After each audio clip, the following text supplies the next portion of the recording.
Diego, you're muted. So, all right. Good afternoon, good morning, good night, wherever you are in the world.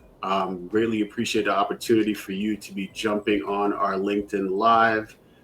We have a great panel here today. Women's Financial Empowerment, closing out the Women's History Month with some of the most prominent leaders that I know in my network that you'll get some valuable insights from.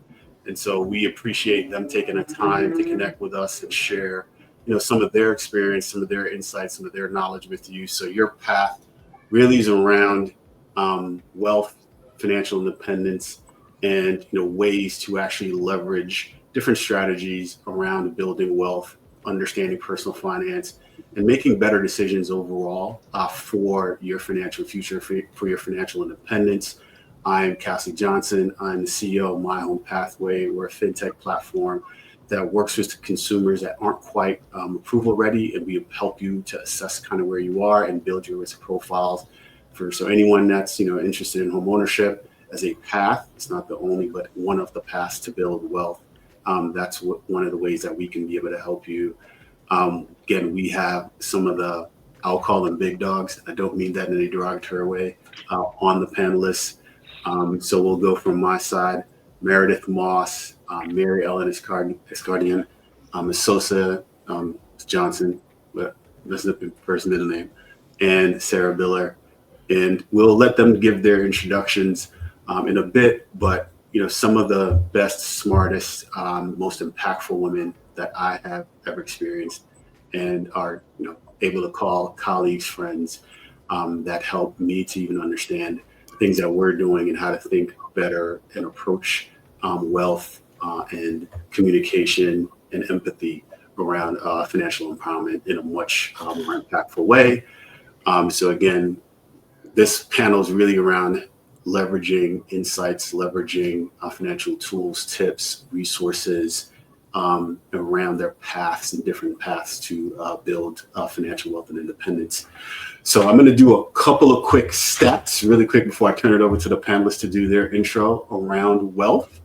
And so in 2022, the median wealth for single men in the US was $82,000. And for a single woman, it was $58,000. So there's still some wealth gap challenges that still remain.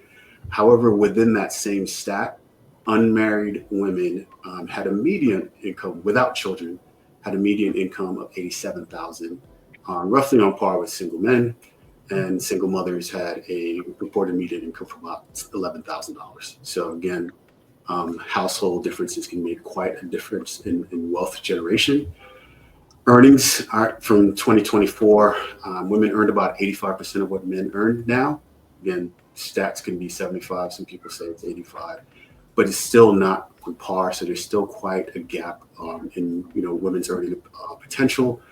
And again, that's a gap that we need to narrow. And it has been narrowing over the last 2 decades, but obviously still a lot of work to do. And younger women, ages 25 to 34, earn about 95 cents on the dollar compared to that age group. So there's some progress in the younger side of things, and we want to see that progress continue to shrink and get down to zero. So there's still some work to do there, and as women, continue to work in the workforce, that they have a much better opportunity to have parity with men. It comes down to retirement savings. Median retirement savings was $50,000 for women compared to $157,000 for men. So that's a pretty significant gap as well. Years in the workforce could be a part of that, but there's still, again, discrepancies within retirement and savings. Although stock representation, women had 71%. 71% of women invest in the stock market, and about nearly 10% of their income. So super positive in terms of that statistic.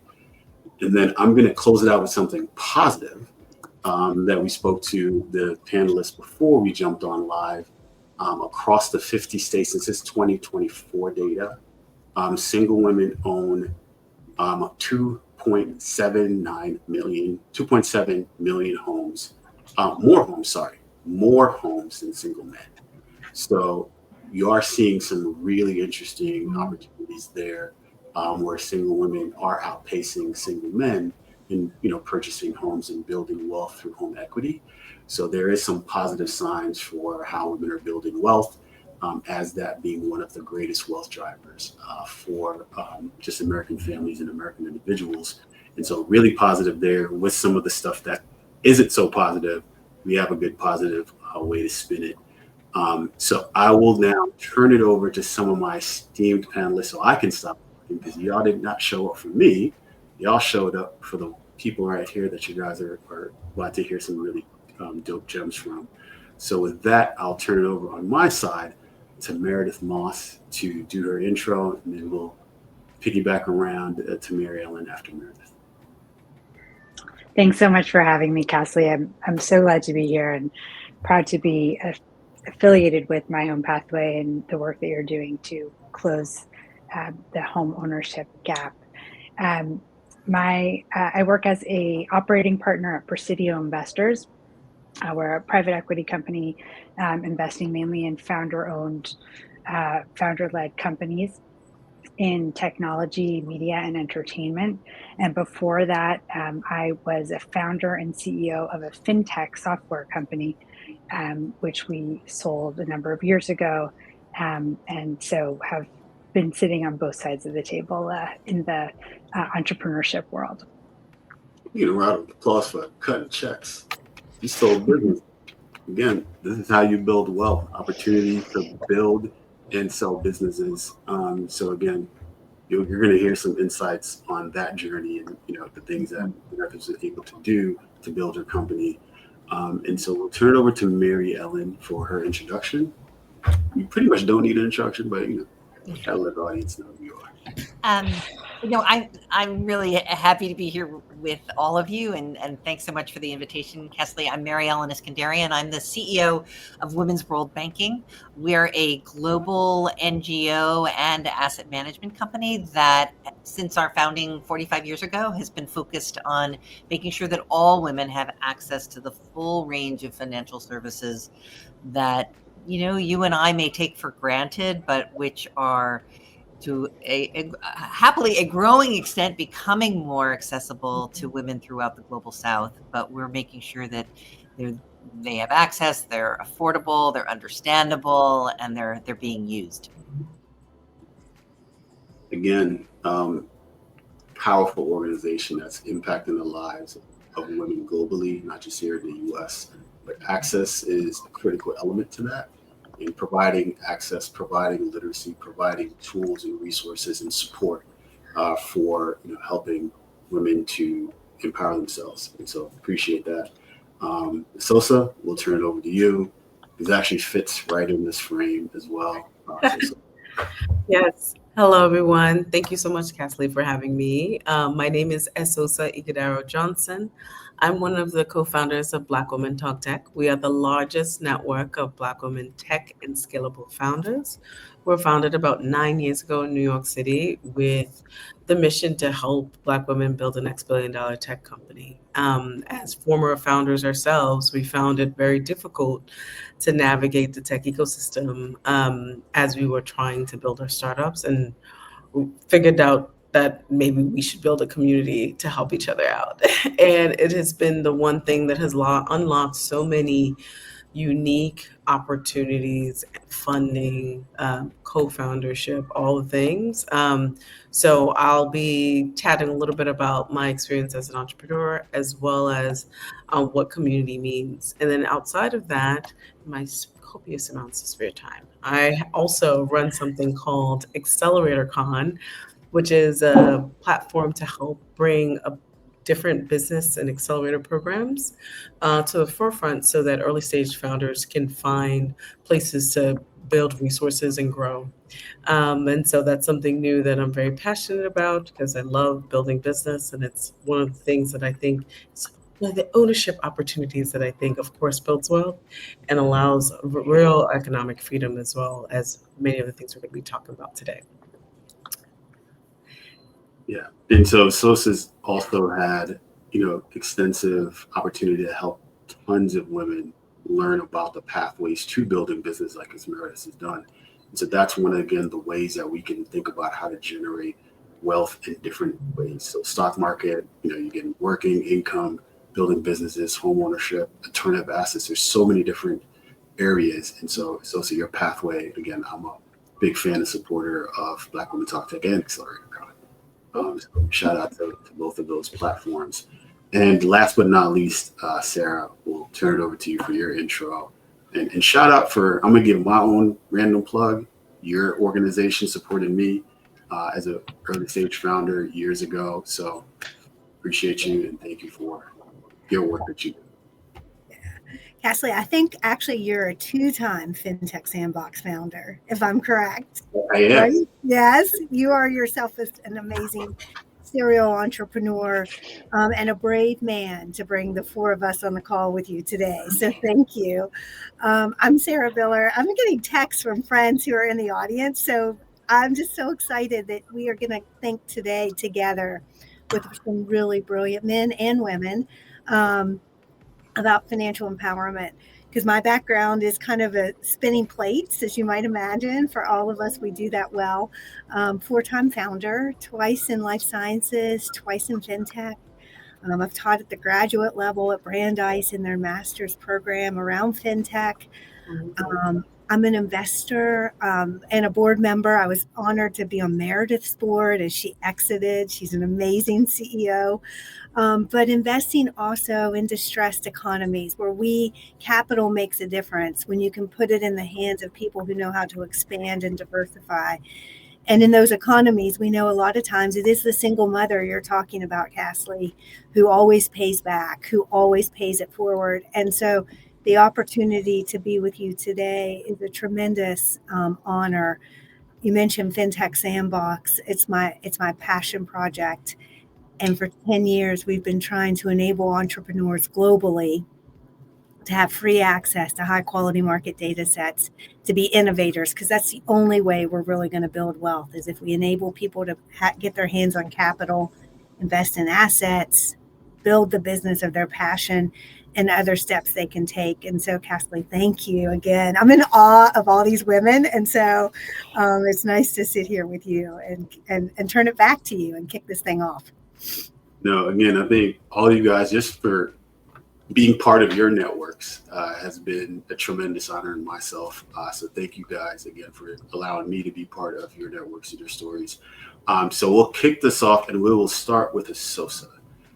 So we're talking about building companies, unlocking capital for women and entrepreneurs. Tell us a little bit about your journey as a woman entrepreneur and how you scaled your company. And, there's some challenges continuously with funding capital sources. So you've had to be innovative. And then that became part of your strategy to continue to help others and pay forward. So it's a little bit of a long question, but we'll start with your journey. And we'll go from there and kind of, again, how do you help others to see, and maybe there's some light that you can share for others that can also, instill and inspire them on that journey. Okay, sure. So I really came into entrepreneurship because my parents were entrepreneurs. So I saw them day in and day out work for themselves. And I said, okay, one day I'm gonna probably go ahead and do that. But before I do that, I wanted to work full time for myself to see how it is to work under someone else and figure out management styles and fun stuff like that. And so I ended up outside of graduating out of Temple University with a finance degree. I got recruited to Citigroup as a management associate. And so I got a cool opportunity to rotate through different departments throughout the global consumer bank and choose a space where I can build business and management skills, which was a unique opportunity. I hope they still have these programs. It's like amazing.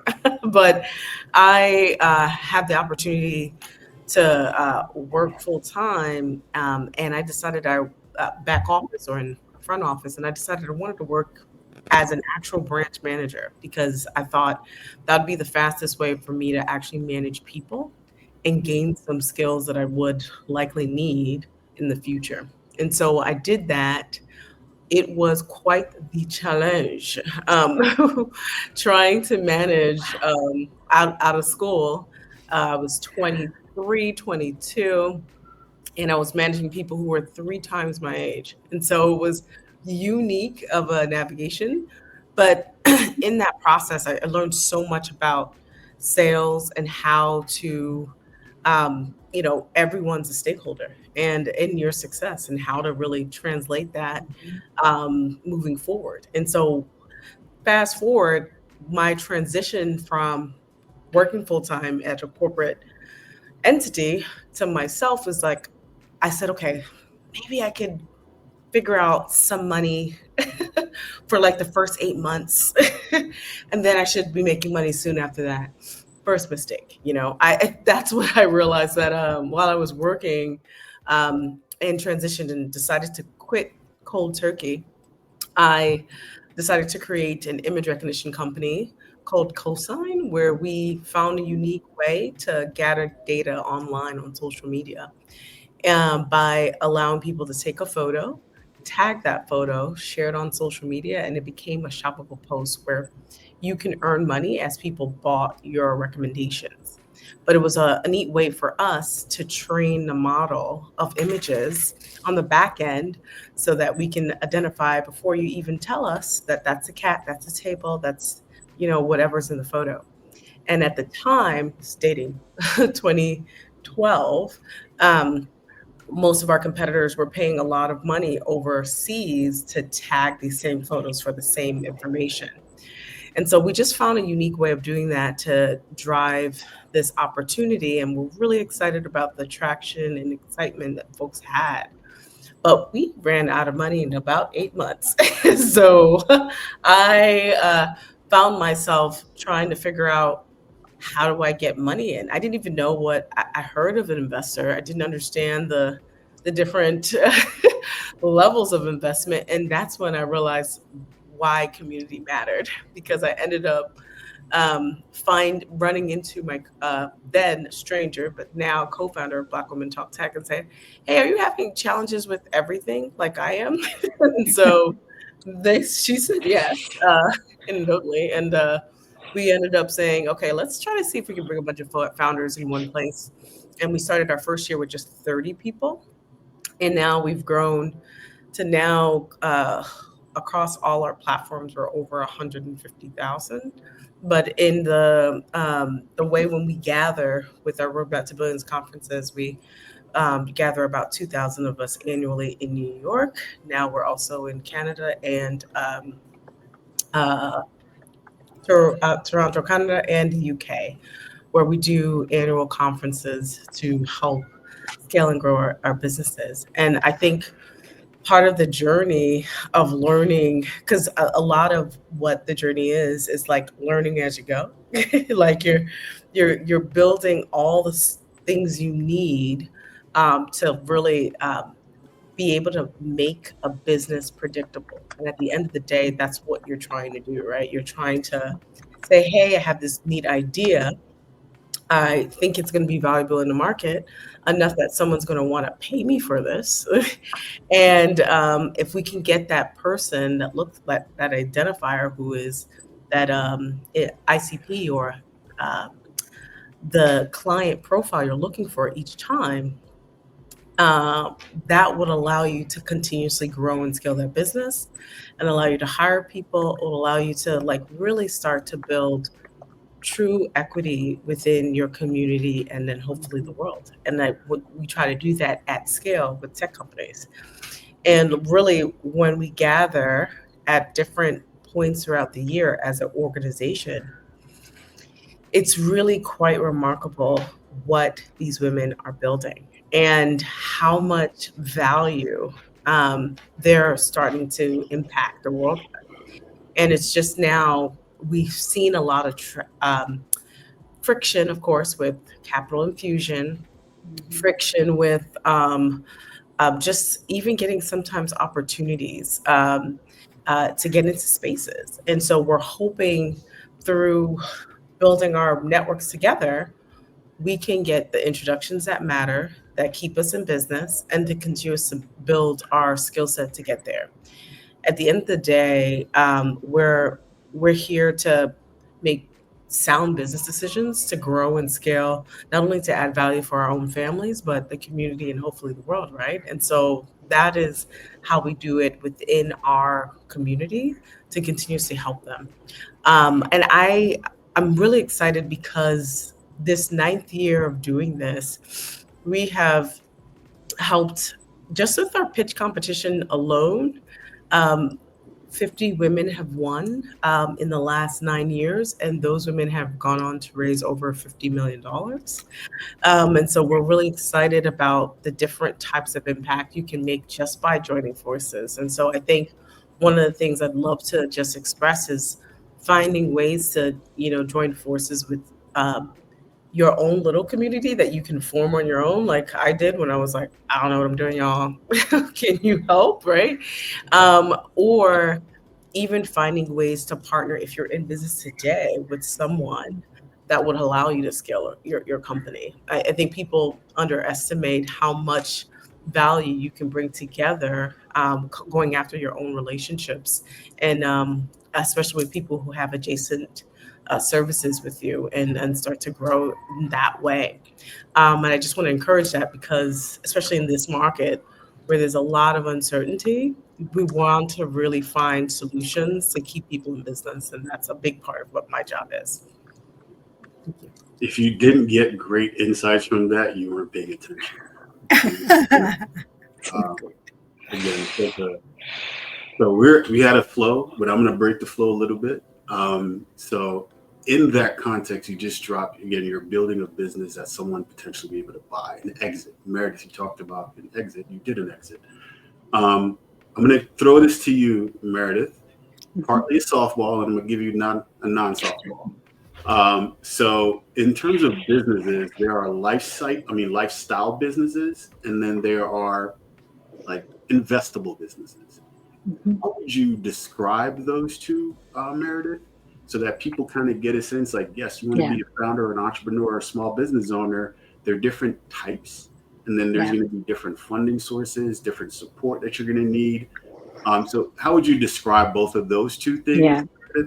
And then, on the nose. I was thinking along the exact same lines. I was going to start with a counterpoint to Esosa's incredible set of experiences, which is to say that starting tech companies is an extremely high risk path, and so it is it is a highly unlikely path for wealth creation, so starting an investable business is what Esosa described, a tech company or other venture-backed company that has a high growth potential. The other side of that is a lifestyle business, and a lifestyle business is one that typically does not involve bringing in investors. It may involve a loan or debt to get the company started. It could be through the Small Business Administration or through a community bank or a larger bank. And it is any kind of, or home equity, right? Absolutely. Absolutely. And so, and the Small Business Administration published a paper in 2021 on the importance of business ownership to creating wealth. And it's really around small business ownership. So it could be your own plumbing business, and there's a greater access to trades for women. It could be a daycare, any of those paths where you're running the business, you're managing how you spend money, and you're managing your bottom line, and you have that agency that Esosa described is a important kind of component to this conversation about women's financial empowerment. I mean, you could start an agency or a babysitting agency or daycare and create a blueprint to franchise it. Absolutely. So the blueprint would be the franchising that you're actually being able to sell to someone else, and they'll license your operations, your marketing plans, your websites, all those things for them. If you can package up a business where, again, someone sees additional value to want to purchase the rights to some part of that business. So there's different ways, right? If you just want to run a daycare as a single operator, and be fine with whatever income that kicks off on a yearly basis. So there's different ways. Like you could start in, hey, I want a lifestyle business, but it could take off like McDonald's, and you're like, well, I can franchise this and sell 200 of them. So again, there are different paths that we can take, and sometimes we don't plan out the full path, but it's the first part that gets there. And then again, with that, Meredith, you built an investable business and you exited. So you might want to be able to explain to people what exit means, so they get the concept of that and what that looks like for, again, creating opportunities for financial empowerment. So you give us a little bit about what that means to build a business and to exit the business, and not to be selling your baby, right? It's a business. How does that look like? For you? So an exit is when you sell your company. That's just sort of the industry term of art. And typically it's in reference to companies that have taken in investor capital, venture capital. But it could be what's called a bootstrapped business, which is a business that you've built without taking in investment capital. Investment capital is when you're not... there's no debt involved. Someone is giving you money in order to own a piece of your company. And so in an exit event, you sell your company, and the proceeds, the money that you get from selling your company, is then distributed to everyone who has invested in your company according to their percentage ownership in the company. And so, all right, so let's break down a little bit of percentage ownership, because when you start a business, if you have no external investors, you own 100%, theoretically. That's except right. Uncle Sam gets its little piece on That's your... right. But as you take on additional capital, whether debt or equity, well, debt one you just have to service and pay down. But on the equity side, that's, you may get 10%, 20%, 30%, give that away as a portion of the overall company. And then at exit, you may own 50, 30, 60% of that company. Again, but it's so hard a lot of times for women to get that external investment from investors. There's alternative paths, accelerators, Accelerator Con that Esosa has looked at, and then not looked at, but it's also addressed that part of the market, where there's so many challenges for women to equally access capital from external investors. So that's another part that continues to still be a dearth for financial independence and for wealth creation. So that problem creates an opportunity, right? So there are women VC organizations that have sprung up over the last 15, 20, 30 years to really go after and support women founders, again, because you can't build a inclusive economy without equal access to capital for women. So that still a challenge. So we're going to go into systems and financial influence. And Mary, we're going to ask, in terms of, what do you see as the role for financial institutions of all types to better support more women business owners, more women financial inclusion? And you've been on this march globally for a while, and so you're highly connected into all of the challenges that are currently in the financial system for a lot of different women, whether from people making $5,000 all the way up to $300,000, $400,000, $500,000, and millions that still are not equitable when it comes to access. What are some of your thoughts there for the role of financial institutions? Well, Castleigh, it's so smart that you're talking about systems, because I think it really, it is a complex problem that has solutions that are addressed systemically. When we launched our current strategic plan in 2018, we had looked at sort of what were the markets that had the largest numbers, just sheer numbers of un- and underserved women. And then what were the markets that had just really big gender gaps, that they were clearly missing the opportunity of reaching women. And they were so different in so many different parts of the world. We're talking Egypt and Mexico and Nigeria, and that we just expected the barriers and the systemic issues to be really, really different. And I don't know whether it's a good thing or kind of a sad thing, but they were remarkably similar.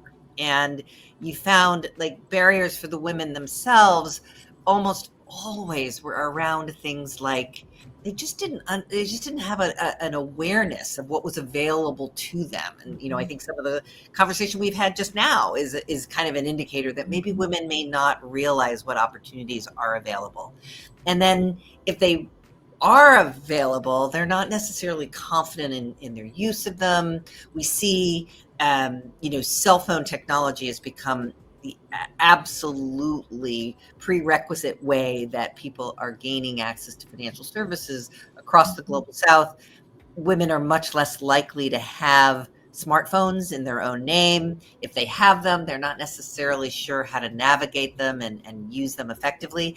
And then you do have, cultural and social norms in every society. Some of them are maybe more restrictive than others, but there are norms that can stand in women's way. The GSMA is the sort of industry association for the cell phone industry. And they do all sorts of surveys around the world around usage and access to technology. And they say that it's only women who will respond with something along the lines of, my family wouldn't approve if I had a phone, or my family has an issue with my having a phone. Men don't have those issues. So even in cultures that one might not think of as being very restrictive in terms of cultural norms, for women around issues of independence and financial independence, they can be there. Then on the regulatory side, and this is really where we've been working quite a bit, is there's so much that regulators can do if they just recognize. I haven't met a policymaker who, at least at some point in his or her career, hasn't said to me, "Oh, well, policy is gender neutral, so we treat everybody the same." And that is just absolutely not true. I mean, from things ranging from many of the countries we work in, and still today, girls don't get birth certificates. So to the extent that you make the birth certificate the document that you show up to get a business license, or even a SIM card for a cell phone, if you don't have a birth certificate, you're kind of not out of the gate. So there are systemic issues of collateral. I'm sure all of you who've worked with women entrepreneurs, it is the number one pain point for women entrepreneurs, is coming up with collateral. And in so many of the countries that we work in, women aren't allowed to own property in their own name, or even property like Chile, for example. Like, a lot of us think of Chile as a fairly developed market, but a woman, even if she brings a piece of property into the marriage in Chile, she is not permitted to be the sole decider around how that property is disposed of, if she could put a lien on it in order to borrow against her business. So there are just so many of these sort of legal, structural, systematic reasons. But then, just in closing, the biggest gap and the biggest systemic issue that just burns me up, and it's kind of where my mission is so many financial service providers just still don't see women as viable customers. And if you are a woman in the sort of lower tier of the socioeconomic range, they just don't even think, they think you're risky, they think the transactions are too small to make it worth their while. And we just have shown time and time again that it's just not true. Women are tremendous customers for financial service providers. In the United States, a woman is 60% more likely to be your customer at a financial service institution 5 years after she first gets an account than a man is. Men are much more transactional. I'm going to get the best deal. If you've gotten that woman's trust, she's going to stick with you for the relationship. And so there's, at so many levels, the system can be a frustration and a barrier, but it's also the solution for unlocking so much value. If there are any financial institutions that just missed that point around that LTV, please pay attention. You're missing out on $700 billion in revenue every year is being left on the table by financial service providers just by not serving men and women at parity. It's not even saying serving all women. It's just the same way you're serving men, serve women. $700 billion in revenue every year. It's just too good a business case to be explained simply by, oh, all the stockholders for all the major financial institutions, please pay attention to what Mary just said and write into your board. Let them know there's a huge opportunity that your institution is missing just by serving women at parity. So there are business cases to financial inclusion and financial access, right? We're not asking you to be nice, be a smart business person. And if you want to be nice, that's a bonus, right? Cherry on top. But as a business case, you're losing out on almost $1 trillion of revenue. So again, think smarter, act smarter, do the right thing. We're not necessarily saying not do the right thing, but in doing the right thing, it is good, smart business. And with that, we'll run it right over to Sarah, because now you've built ecosystems. You've built a FinTech Sandbox, which I'm a two-time founder. Thank you for the reminder. And so in terms of thinking about how the importance of network, social capital, financial success empowers more women, again, a little bit, I would love for you to give a little bit about your story around, again, not just FinTech Sandbox, but you've built organizations as well. You've built ecosystems similar to Esosa's building ecosystems. And those ecosystems have impacted founders, men and women, people of color across the globe. How did you come up with that, insight, and how would you be able to share some of that to someone else who's thinking about, creating some of these things, has a little bit of a blueprint, not the full map, but enough of a blueprint to be able to take those first couple of steps in thinking about building some of these things? Castleigh, thank you. I think before we go there, though, there's a really important point, too, that, Marilyn, we need to also acknowledge. The next 2 decades of intergenerational wealth transfer is going to women, by and large, trillions of dollars. And I think this is the moment, right? We are at that inflection point of critical understanding. How do you serve women well? How do you build unique products?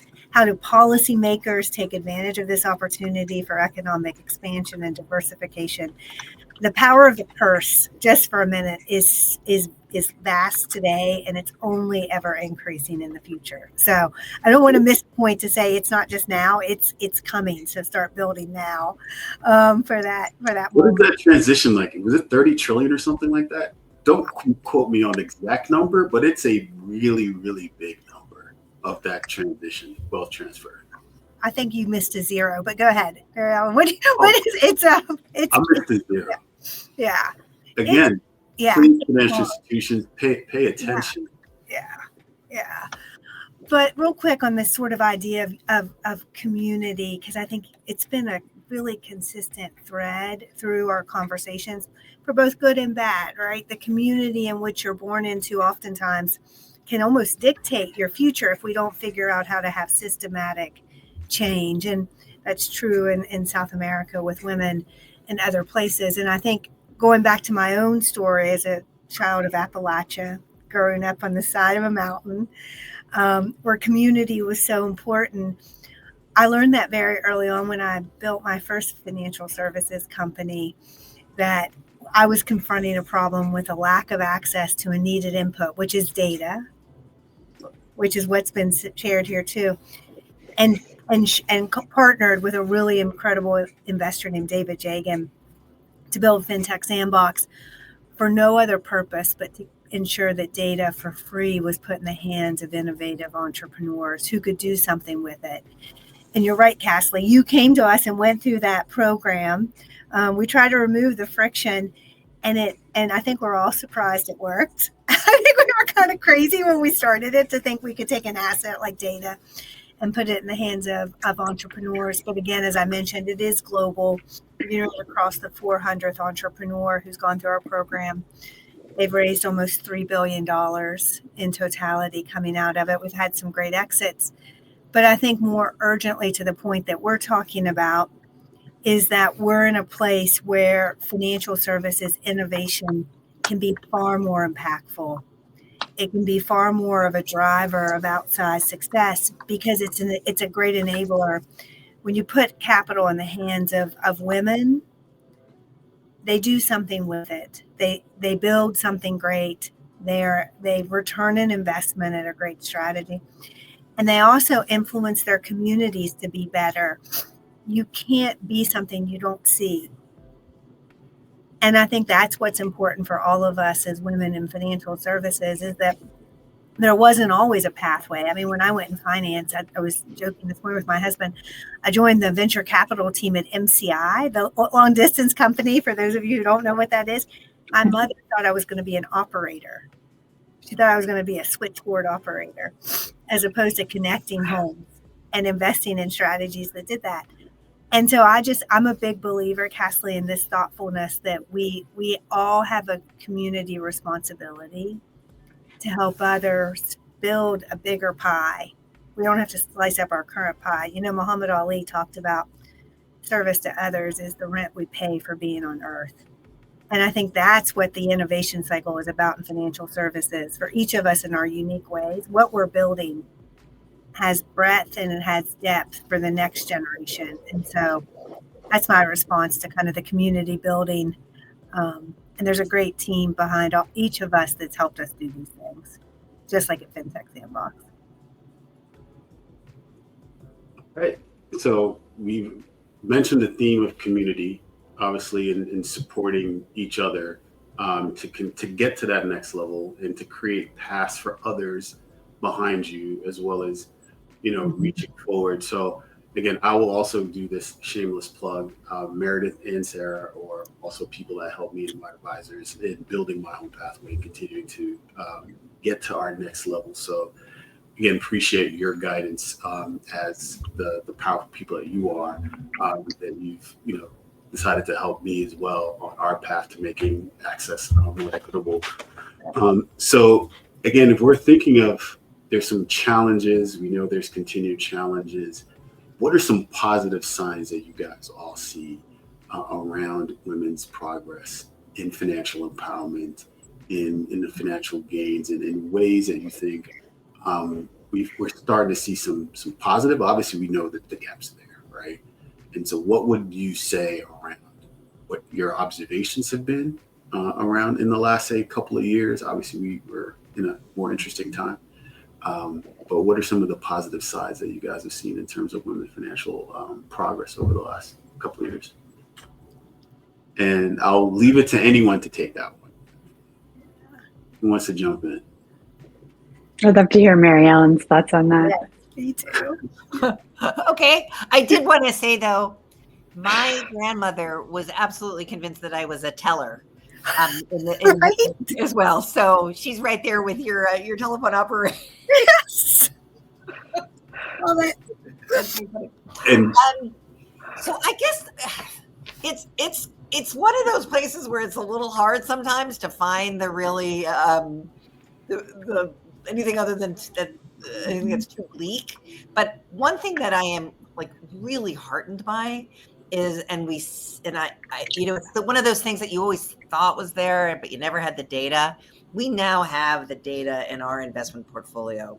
There is the solid, rock hard correlation between you have more women in your financial organization, not just on the board, not just in the senior C-suite, but throughout the organization, you are going to have more female customers. So the way you get more women is you hire more women. And that linkage is, there's evidence behind it.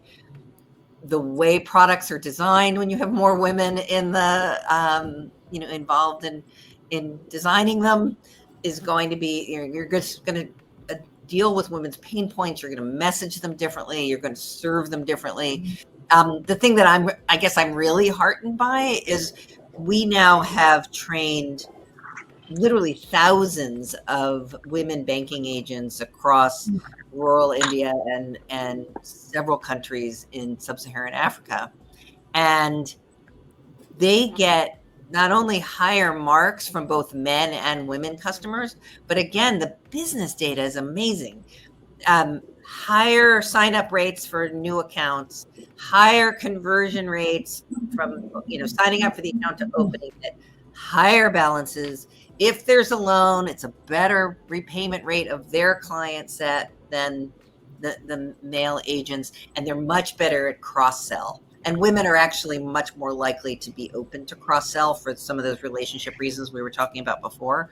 So this idea of more women in the financial sector, serving more women, and that's just such a nice circle. That's where I'm kind of holding my hope right now. Yeah. So we got some HR directors that need to do some digging, some better digging and sourcing to add throughout their entire their chain. Strong, solid women across, again, you're saying boards, senior executives, middle management, the associates program, the rotational associates program. I did one at the Federal Reserve as well. So a few years ago, but those give you the opportunity to see different parts of financial institutions and then kind of where you fit. Esosa picked the hardest possible thing she could find and decided to go after. The branch manager is the hardest job. I can't believe you put your hand up and said, that's what I want to do first. Again. I know. I just wanted to make sure I can get in the role so I can manage people. And I was like, oh Lord, you get what you get. Right. It was smart. Like, I'm going to level up. So I'm going to teach you how to level up. Gosh, my goodness. And funny about the teller, you have to count everything to the penny at every bank every day, and it's wild because you're a bank and that's all you carry. So it is a lot of nuances, but it's definitely it's a wild ride. But go ahead. Right. Oh, so you go. I'll go next. Sorry. Oh no. I was just gonna add that to some of the conversations we were having around women and some of the advancements we've seen in the last couple of years. I was going to say, among Black women, we're the largest, fastest growing group of entrepreneurs in the country, more than any other group. And it's exciting to see that want and that growth of entrepreneurship as a leg or a way to build wealth for them families and feed themselves, and everybody wants to find a better way. And I think the biggest thing that we're often challenged with too is finding the right partners and making that the barriers to entries do not exist. So on the other side of that, we're closing 3 times faster because we're not getting the financial support we need from the institutions that are supposed to support us. And then also generally, we find that there's not really any statistics around this, but I will bet that if you were to look at some of the data behind accelerator programs, it's a big investment portal for a lot of a lot of companies, founders of color who are finally raising their first round of funding. Mm-hmm. I think there's a strong correlation there if we were to do the data. And that's one of the research report pieces that we're trying to draw out next year to see, what if there's some validity there. But I just think there's been a greater stride of seeing more women in VC grow exponentially, especially in the last 3 years. You've seen a ton of new women VC funds, partners, and it's incredible to see that, because that needs to shift so that we can see more money in general.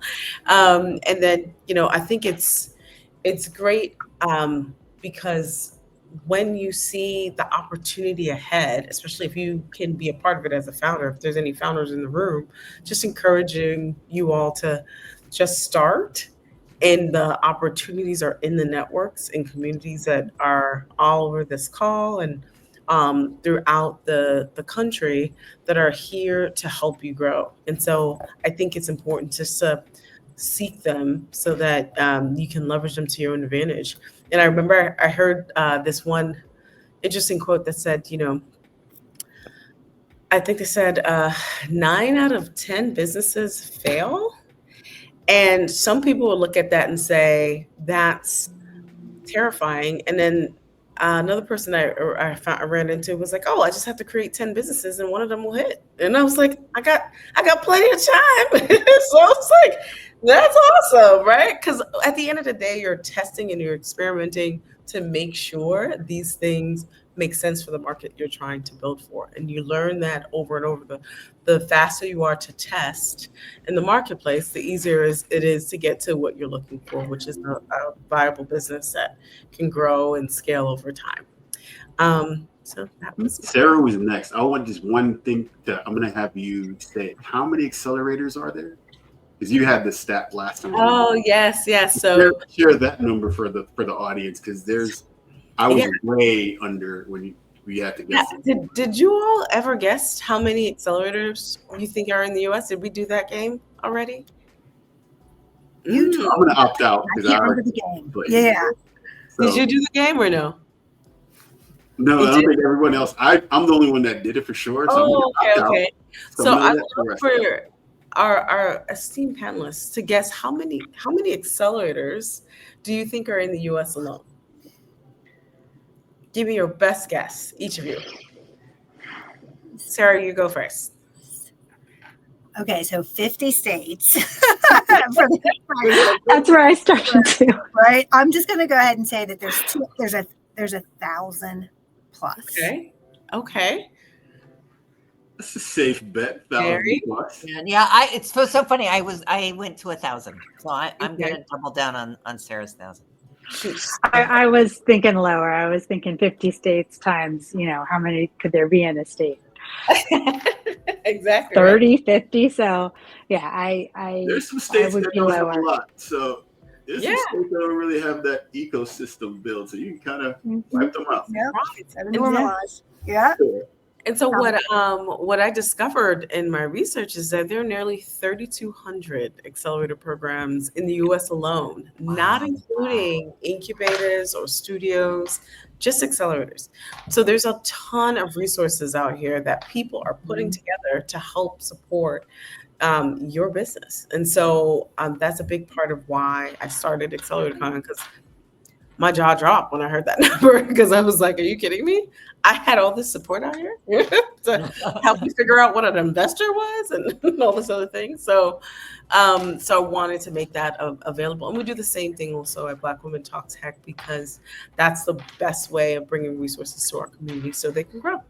But yeah, that's a little cool fact there. And I won't hold you to say, hey, can you name 5? Because that's but go ahead and let us know. You were going to say something, Sarah. All right, Sarah, floor is yours. It's so much cooler to know that stat. It's going to be a great cocktail conversation with all the nerdy entrepreneurs, I will say. But Castleigh, I was just thinking, just to kind of think about the future of financial services and where women are positioning themselves better. I last night attended a discussion in Boston, and there were probably 75 people in the room to hear about the use of agentic AI in financial services. So the future interactivity of these, our own AI agents and otherwise. And I was delighted to see that the entire panel were women. Right? And so I think if we think about how we're building for the next generation of financial services, and that's not been a one-off for me. I spend a lot of time with entrepreneurs who are building fintechs of the future. And lots of times they're data scientists or young women and old women, and women all around. And that to me is thrilling, because the risk of us not having a voice in the future of financial services rests a lot of times in the fact that all of the institutions are starting to use new forms of modeling to make decisions that are completely without the human in the middle.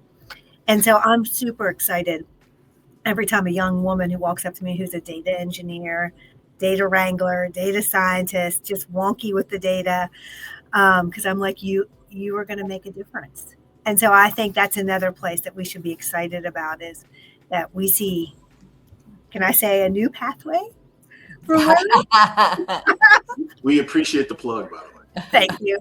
As one of your advisors, I've been practicing. Yeah. And so you think about that, right? And so you led me right into my next thought, and I would love to hear your thoughts on this, Meredith, as well. AI in the future of wealth, AI in the future of disparity, AI in the future of progress. And so Sarah's saying, yes, I mean, there's, more data scientists that are female, because if you're not in the rooms when these models are being trained and data is being leveraged, there are data harmonization projects, because a lot of data needs to be cleansed to remove previous bias. And so that's another huge aspect of how to leverage these tools for the future that we don't necessarily talk enough about, right? The AI agents themselves will be really fascinating, but you're training them on data itself needs to be, you have to make sure it's removing bias from previous decisions that weren't necessarily equitable. And we know that because we see the outcomes, right? So Meredith, what are your thoughts in that, in terms of like next level financial service adoption, and then some regulatory scrutiny on it, right? Because some of these things may exacerbate, with no human in the middle, they may exacerbate some of this access to capital questions. Because if women, or say Black women, get 0.5% of venture capital, they may just look at that as that's the norm. And so they may just automatically reject quality candidates, because that's been the pattern for the last 40 years, last 30 years. So what are your thoughts, Meredith? What do you think? Yeah, I think that, Sarah said it so well, and you just said it so well. We need it. It's great to see the growth in the number of women who are in positions of being data analysts, or being technology founders, like Esosa's organization, Black Women Talk Tech. The AI is predictive simply on what has happened before. And so all of the data that ChatGPT and all of the newish large language models are based on is all of the information that's ever been published. It is making a prediction based on what came before. And so everything that came before is it's very likely that these models will reinforce those patterns, unless we're very intentional about how they're used. And I think the regulation will be a part of the solution, but I think it will so much be about the kind of demand side. There's an increase in the number of products and platforms that focus on the explainability of the predictions. There's a ton of opportunity still in deterministic models. There's so much that could be really programmed. Deterministic meaning certain input is always going to generate a certain output. I think it will come down to what Mary Ellen said, which is there's such a substantial business case for addressing these opportunities, these unserved women customers of financial services institutions. We'll need a mix of government regulation, demand for the explainability, and the profit motive of addressing women in the marketplace. I mean, we're just dropping gems for all these financial institutions to pick up on. I'm going to literally send it back out to the top 25 financial institutions. Like, just watch this and do better. We have so many opportunities, right? So the business case is there. The do good part is there. Do right is there. We have the best opportunity to level up. If you think about, again, expanding the pie of the American economy and growth, including women at an equal representation, and including access and equal representation, just makes the pie bigger.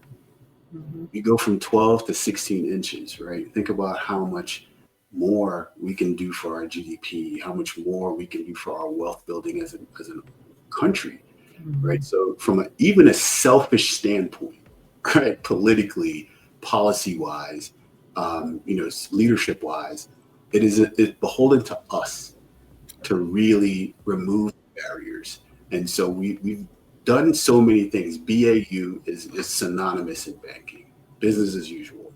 And so typically you're going to see something that's been done. People don't like to rock the boat. Regulators don't like to rock the boat. Senior leaders don't like to rock the boat. So if it isn't fully broken, don't fix it, kind of. In a lot of institutions, that's where fintechs and organizations like Esosa have been able to come in and try to close gaps, because so many venture capital folks, so many financial institutions haven't really figured out yet, in their own self-incentive to create equitable access. So again, this conversation, we talked about the trillions of dollars left on the table on, from an asset perspective, from a revenue perspective, from a moral perspective. We haven't even touched really onto the moral side of it, but there's a huge moral imperative beholden onto all of us, right? And not just to women, to men, to everyone, to work harder, right? To make sure that there is equity and level playing field. And we know it's not there, right? So anecdotally, we know it's not there. The numbers show it's not there. So it's not like we need additional insight for that, right? We lived it. We've gone through these experiences. And so, again, it's beholden on to all of us to continue to build our networks. We did have an audience question. Holly Weckler, she asked, she was curious if there were any grant programs or grant opportunities that anyone would suggest for women that they may know off the top of their heads, or be able to follow back with some of those questions on here. But does anybody know of any good women opportunities, grant opportunities that they could share? Yeah, so there's a few platforms that gather these opportunities, like Hello Alice is a platform that gathers a bunch of different grant opportunities for women or mainly underrepresented groups.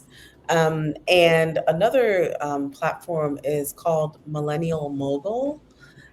They have a ton of different grants that they share every week that is on their platform as well.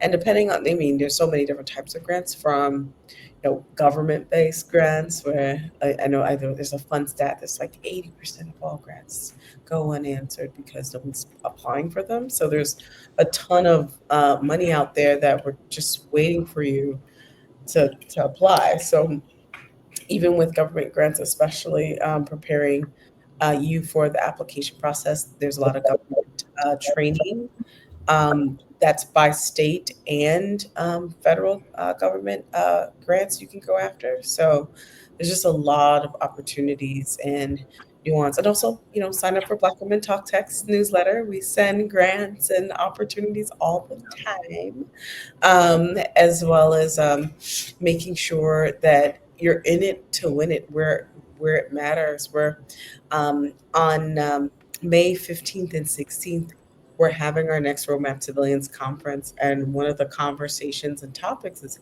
how to get alternative funding always, because we're always having to find ways to fund your business to grow and scale. So definitely join us at our website, roadmaptobillions.co, a little small blog, tiny. And then I would say when I started my entrepreneurial journey, and I didn't really know what an investor was, but I just would pitch anyone, my security guard to my dentist. If you would listen to me, I'd pitch you. And I would get anywhere from 10K to 25K checks. And I remember my father's face when I told him, like, hey, I just secured 125,000 from this one group. It was my first institutional investment. And he was like, what? So you spoke to someone for a few minutes and they gave you money? Like, I don't understand how that works. Like, he just was so flabbergasted by that. But it's one of those things where the more and more you practice, you get better at it. So those are some tips. Again, hello, Alice. I think it's a website too. You can go on there and sign up for Hello Alice. There's another government site called grants.gov. So you can also go sign up on grants.gov, and they'll give you tons of access and opportunities to, I think, federal and non-federal grants. So there's some state grants and some local grants. Now, I'll also give a little bit of a cheat code. So we talked about AI. Please, as women founders, entrepreneurs, leverage AI. Do not be scared of it. Use it, learn it, prompt engineering. It'll make your life much easier. It may be a little challenging at first to kind of get the hang of it. And there's multiple types, and then there's multiple ones that you can use that are public. So obviously, Google has Gemini. Anthropic has Claude. There's also ChatGPT that's really popular. And then there's other ones like Notebook LLM, which is another Google product. So leverage AI tools as you're building your business. It can save you a ton of time. It's very efficient. But again, it may not always be accurate, so double check as well. Don't take its word for gospel, because sometimes it calls this thing called hallucinating, where it makes up some stuff or grabs some stuff that's not correct. So be very particular around it, and don't take ChatGPT for legal advice. Really, get a lawyer. But we still give you some context. The other part I will also say is, again, in terms of leveraging AI, you can actually leverage AI for some of these grant applications. So some of these things used to be painful. 30 pages, 20 pages, 15 pages with some very specific questions that you may not be as comfortable with. And so they used to have grant writers that you'd have to pay maybe sometimes a couple $1,000s to write grants for you. But now you can actually leverage these AI tools, and some of them you can actually put your own documents in them, like Notebook LLM, and it'll compare your actual company documents and notes compared to the questions that the grants have. So definitely leverage these tools when it comes to grants. And again, don't just copy and paste whatever the AI tool says. Review it, make sure it makes sense. Again, send it to other experts or your network or your advisors, Sarah, Meredith, to review as well. And so that you're confident in whatever you're replying to, because you want to make the best representation of your company as possible. Again, it takes years to build a reputation and sometimes can be destroyed in a very short period of time. So you really want to protect your reputation as a founder, as a CEO, as a small business owner. So way too long of a monologue for me on that one. But I just wanted to kind of again turn it over. Esosa, go ahead. I was going to say, since you brought up some of my AI tools, I thought I could share some that I found really helpful. Yeah. Generally, it can get a little bit overbearing with the multiple different types of AI that comes out every 2 seconds, to kind of get a general sense of like what tool you should be using. But what I found is that using Perplexity AI allows me to find relevant tools for whatever I'm trying to do. So let's say I am looking for tools around helping me write a fantastic grant application. I just ask Perplexity and it'll show me different types of tools or where it's citing the information from. So it's like really source based. And then also another tool I use is called 𝐋𝐢𝐸 to do the same thing. And they actually pair out separate from like a Google where you search and you get like articles, you get everything. It'll actually pare down to 2 separate searches of like just the tools versus like information about the tools. So I thought that was really helpful. And then generally speaking, I use a ton of, I don't know if anyone on this call is using AI pretty often, but I find it to be very productive with my workflow. I do a lot of calls per day. And what I use to like manage my invites is called Fixer with a Y.ai. And what it does, it actually automatically labels and puts my inbox in different labels and preloads my responses. So I I have lightning speed responding to any email, which makes it such a world of difference because it learns how you speak based on all the information it sees in the inbox. So it's a really great tool that allows me to like respond back to the grant application or respond back to people really quickly. And then I use something called Lindsay that preps my calls. Every time I get an invite, it sends me an email 10 minutes before. I'm like, who's this person, their LinkedIn, all the fun stuff. So it really is a lot of different great tools out there to help support any of the work that you're doing to, drive a more productive workflow.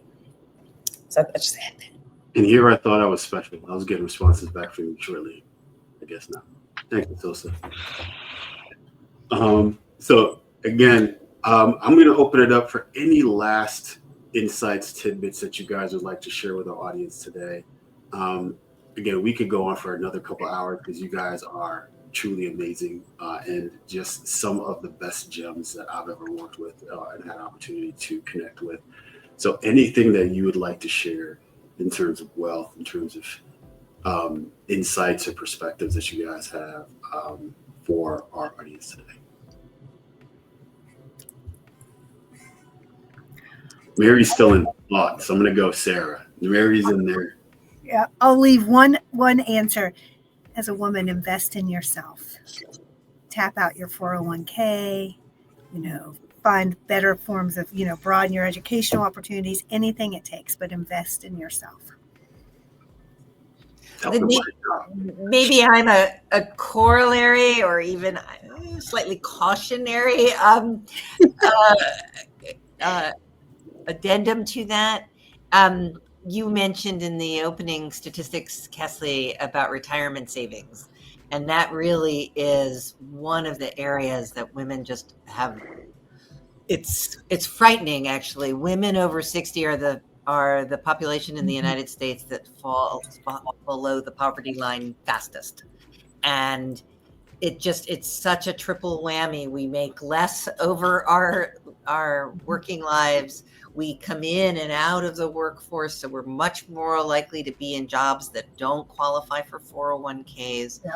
And then we live longer. So we've got to make all of this, less money last longer. So maybe tap out some of that 401k, but I think, Yes. just remembering the importance of, life is long, and just remembering the importance of that investment. Unless you're Meredith and you sell a company and and that's an option for you. But just that's always such a cautionary tale for me. Yeah, you just have to be mindful. You do have to be mindful of women do live longer and tend to have savings. So be very smart around financial decisioning. So this is where financial decisioning comes in. And there's some people that are packing up, going to Mexico. So the cost of living may be a third of what you find in the U.S., even in some, lower cost states. But think a little bit outside the box in reference to how you're going to be able to live, and still want to be able to find a safe country, et cetera. So if that's an option for you, explore that option. But do as much due diligence as you can if that is something that is a consideration for you, as you think about the next phase in your life. So who's up next? Esosa, Meredith, what do we got? I'll say, as Esosa said, talked about the power of communities, and we had what was for me such a meaningful and rich prep call, which we were really talking sort of more broadly about ideas for addressing the gap in women's financial empowerment. And I think that is that bringing people together to work on addressing these most pressing issues for the well-being of our communities, for the health of our communities, is incredibly powerful. So I feel fortunate to be part of this group today. All right, so you're gonna close this out. Okay. Well, thank you so much, ladies, for all the insight, and Castleigh, of course, for inviting us. I think the one thing that I'm continuously driven by is wanting to, make sure the next 100 years is taken care of, and so really thinking about sustainable ways of showing up and changing for the better.